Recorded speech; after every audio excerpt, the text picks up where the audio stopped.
1 ते 10 पर्यंतच्या सर्व संख्यांची बेरीज करा. तर बघा मुलांनो, एकदम सोप्या पद्धतीनं आहे.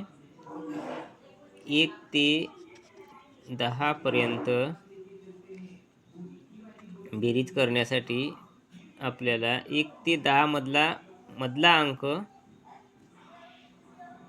5 आणि हा 5 1 पासून कितव्या अंकावर आहे? 5व्या अंकावर. मग 55 हे आपलं उत्तर झालं. तसंच 1 ते 100 पर्यंतच्या सर्व संख्यांची बेरीज करा.